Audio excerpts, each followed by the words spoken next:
Les Césars ont dû oublier mon invitation, mais je ne leur en veux pas. Étant une grande adepte du cinéma, nous allons faire aujourd'hui notre première vidéo cinéma ensemble. Alors, la première catégorie, c'est la meilleure actrice. Ici, je suis un petit peu partagée. J'aimerais énormément que Leila, elle remporte une deuxième fois un César. Et en plus, dans le film, elle est incroyable. Mais Isabelle Huppert est aussi incroyable dans La femme la plus riche du monde. Donc je suis partagée entre les deux. Après, je n'ai malheureusement pas vu le film L'attachement, qui est apparemment extraordinaire. Il faut vraiment que je le voie. Deuxième catégorie, le meilleur acteur. Alors ici aussi, je suis partagée. Bastien Bouillon est extraordinaire. J'aimerais beaucoup qu'il remporte ce soir. Mais Laurent Lafitte dans La femme la plus riche du monde, en vrai, le jeu d'acteur est juste incroyable. Donc entre ces deux, nous passons à la catégorie meilleure actrice second rôle. Alors ici, en fait je suis partagée dans toutes les nominations. Et en plus là, les films ils sont juste incroyables. La petite dernière, La femme la plus riche du monde, Partir un jour, Nino, c'est une folie.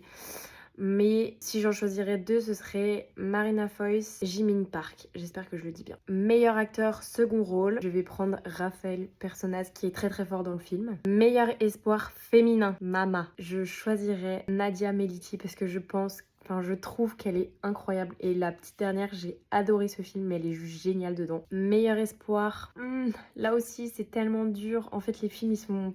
et les acteurs sont géniaux. Guillaume Marbeck et Théodore Pellerin, les deux sont géniaux, mais Nino, j'ai vraiment eu un énorme coup de cœur pour ce film. J'ai pas beaucoup d'arguments, hein, j'aime trop le cinéma.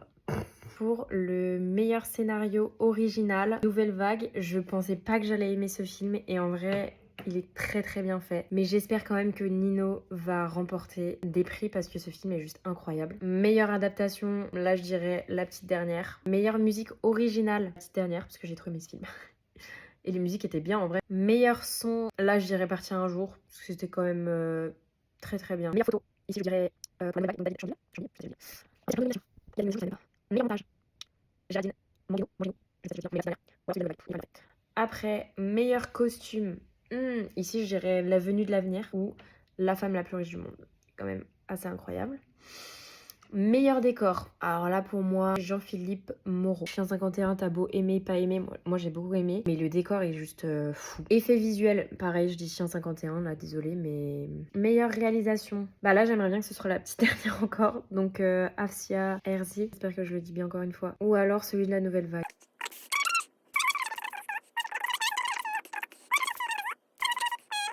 César du meilleur film documentaire. Là, je dirais Le Chant des forêts. César du premier film. Ah bah là, j'espère que La Pampa... En fait, là, il y en a 3. Nino, La Pampa, Partir un jour, ils sont juste incroyables. Donc là, mais j'aimerais bien que ce soit La Pampa. Et le César final, finalement, bah là aussi, c'est trop dur. Mais je dirais La petite dernière. En vrai, vraiment, c'est un film que j'ai adoré. Mais l'attachement, apparemment, est incroyable. Donc, je dirais... En vrai, j'ai quand même... pas mal dit La petite dernière, donc là je dirais L'attachement parce que l'histoire me touche énormément. Voilà, c'était une vidéo assez longue et nous allons voir les résultats ensemble. J'essaierai de filmer un petit peu mes réactions. Je croise les doigts, j'espère que j'aurai des petits guests justes finalement et nous repartons avec Léna.